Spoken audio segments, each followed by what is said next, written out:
Assalamualaikum warahmatullahi wabarakatuh. Perkenalkan, nama saya Ardita Leksadi Pertama dari kelompok 2 mata kuliah Sosiologi Komunikasi. Di sini saya tidak sendirian, saya bersama rekan saya Mbak Edina yang akan menyampaikan materi tentang dampak komunikasi massa dan media sosial. Sebelum memasuki materi yang pertama, di sini ada latar belakang bahwa komunikasi tentunya sudah tidak asing bagi kita semua, di mana perkembangan dalam melakukan kegiatan komunikasi sangatlah beragam. Komunikasi massa menjadi salah satu cara dalam menyampaikan informasi, serta perkembangan teknologi menjadi salah satu pendukung dalam perkembangan komunikasi. Akan tetapi, kedua komponen tersebut memiliki dampak, baik itu segi positif dan negatif. Maka dari itu, kita akan membahas satu persatu dampak dari materi ini. Yang pertama, yaitu dampak komunikasi massa yang akan disampaikan oleh rekan saya Mbak Edina. Baik, saya akan menjelaskan mengenai dampak komunikasi massa. Dampak komunikasi massa itu di sini terdapat 6 dampak komunikasi massa. Yang pertama, dampak kognitif atau pengetahuan. Jadi, media massa di sini itu memberikan sebuah perubahan dalam hal pengetahuan, pemahaman ataupun citra oleh khalayak. Jadi, dengan adanya media massa ini bisa merubah sebuah pengetahuan kita dan juga pemahaman kita mengenai suatu hal. Dan media massa itu juga menyajikan suatu realitas yang terpilih untuk memengaruhi persepsi dan pengetahuan baik secara individu ataupun kelompok. Termasuk efek seperti agenda setting, yaitu menentukan apa yang dianggap penting oleh publik. Dan yang kedua itu ada dampak afektif atau emosi dan sikap. Jadi media sosial di sini itu berpengaruh terhadap perasaan seseorang. Misalnya ada rasa senang, marah, iba, terkejut, dan itu semua sesuai dengan isi pesan yang disampaikan. Misalkan ada sebuah film seperti ada anak yang menelantarkan orang tuanya. Nah, kan itu sedih kan. Jadi kita sebagai penonton itu terbawa perasaan, kita juga merasa kasihan kepada orang tua tersebut, dan itu dipengaruhi oleh apa yang kita lihat.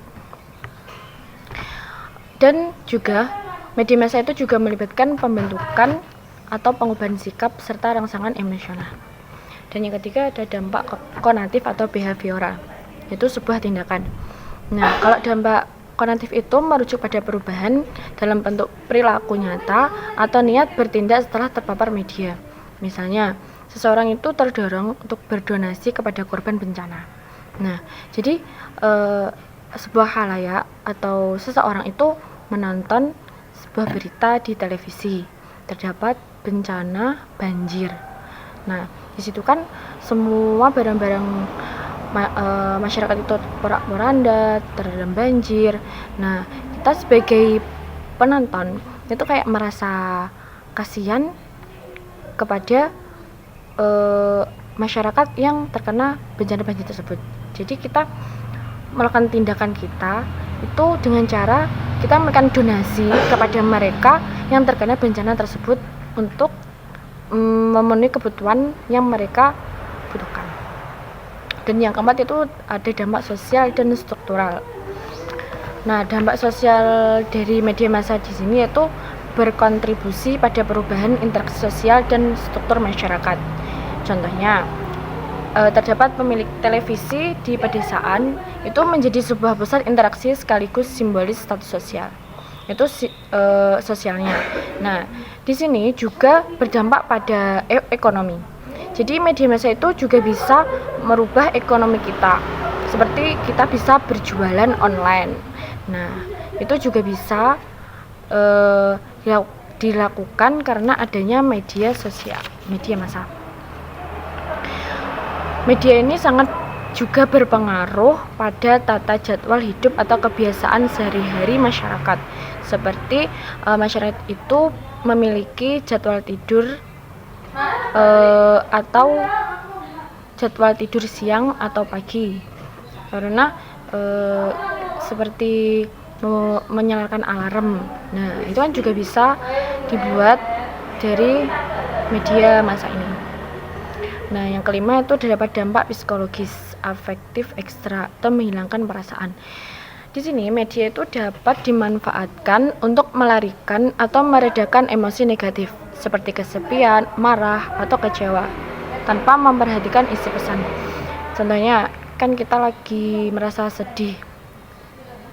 Nah, terus kita melihat hiburan di sebuah YouTube. Nah, dan hiburan itu sangat membantu kita menjadikan suasana hati kita tuh merasa lebih baik atau lebih senang. Meskipun isi dari film tersebut atau hiburan tersebut itu kayak nggak ada pesan yang disampaikan gitu. Tapi kita merasa terhibur karena konten tersebut itu sangat berpengaruh kepada kita. Dan juga bisa juga penonton itu bisa mempercayai televisi daripada keluarga. Misalnya kan akhir ini kan ada demo kan. Nah, kita dibilangin oleh keluarga kita, di luar sana banyak demo, kita gak boleh keluar.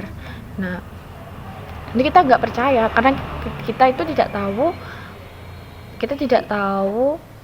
demo itu terjadi beneran atau tidak. Nah, karena adanya media massa ini, contohnya televisi, kita melihat berita dari televisi bahwa ternyata benar di luar sana itu banyak sekali demo-demo dari mahasiswa itu di gedung-gedung DPRD daerah masing-masing. Nah, kita setelah melihat itu kita lebih percaya karena ada bukti yang jelas kalau bahwa demo tersebut itu ada.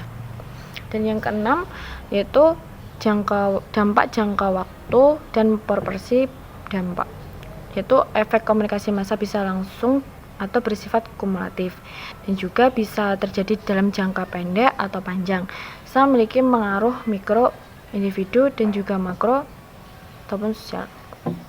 Jadi komunikasi massa itu bukan hanya menyampaikan sebuah informasi saja, tetapi juga bisa mempengaruhi kita mengenai pengetahuan, emosi, dan tindakan, sehingga semua itu bisa dibentuk dan bisa berpengaruh kepada kita. Nah, di sini dampak komunikasi massa itu ada yang bersifat negatif dan juga ada yang positif. Dampak negatifnya itu bisa adanya berita hoax, terus perilaku agresif atau ketergantungan emosional terhadap media. Dan juga terdapat dampak positif. Jadi dengan adanya sebuah media itu kita bisa melakukan kampanye kesehatan, melakukan edukasi, perilaku prososial. Dan semua itu tergantung pada kebutuhan kita masing-masing. Jika kita bisa menggunakan dengan baik media sosial, berarti itu bisa berpengaruh positif kepada kita. Tergantung kita sendiri bagaimana cara kita menggunakan media tersebut. Baik, mungkin itu saja dari saya mengenai dampak komunikasi massa. Akan dilanjutkan oleh rekan saya. Nah, kita sudah memasuki materi yang kedua, yaitu dampak dari komunikasi media sosial. Mungkin kalian sudah tidak heran atau sudah merasakanlah dampak dari komunikasi media sosial, yang dimana dampak komunikasi media sosial itu dibagi menjadi dua, ada dampak positif dan negatif. Kita akan membahas tentang dampak positif terlebih dahulu.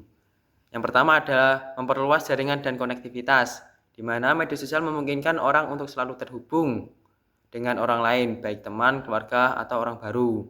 Contohnya kita seperti menggunakan WA, IG, dan TikTok, itu kan bisa telepon, chattingan setiap hari.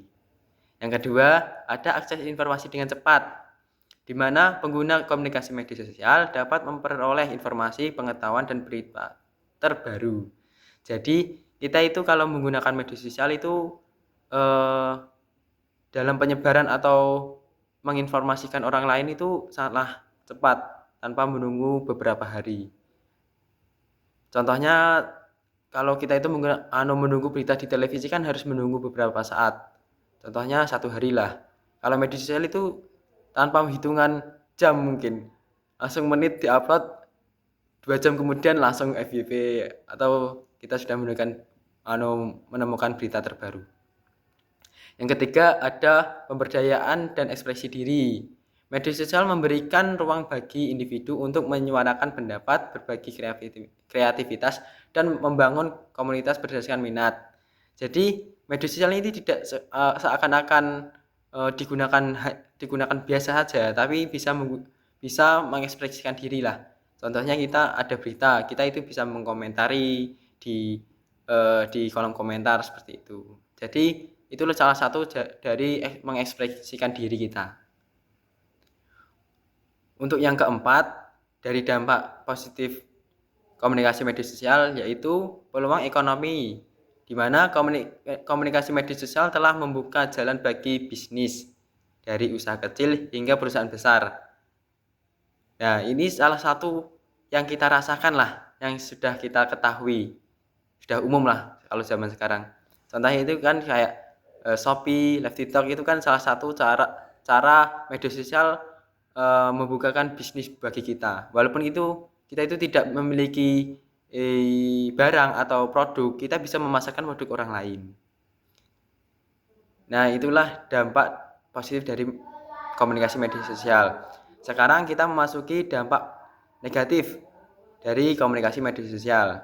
Yang pertama ada menurunnya kualitas interaksi langsung, di mana ketergantungan pada komunikasi virtual dapat mengurangi interaksi tatap muka. Kan kita itu kalau menggunakan media sosial pasti jarang keluar. Ya benar kalau itu tergantung diri kita sendiri ya. Tapi kenyataannya kan memang seperti itu. Memang mengurang lah, tatap mukanya itu mengurang. Yang kedua ada penyebaran hoaks dan misinformasi. Sifatnya yang terbuka dan cepat membuat media sosial menjadi tempat subur bagi penyebaran berita palsu. Jadi kita itu harus memilah dan memilih dalam mencari informasi. Kan walaupun kita itu dapat mencari informasi dengan cepat di media sosial, kita itu terkadang tertipu dengan berita-berita yang tidak valid lah atau tidak fakta. Jadi kita itu jangan sampai termakan hoaks. Yang ketiga ada resiko kesehatan mental. Perbandingan sosial yang tidak sehat dan tekanan untuk menampilkan hidup yang sempurna di media sosial dapat mendampak buruk pada kesehatan mental. Dimana kalau kita itu pasti kan menggunakan media sosial, kita itu merasakan ketergantungan lah.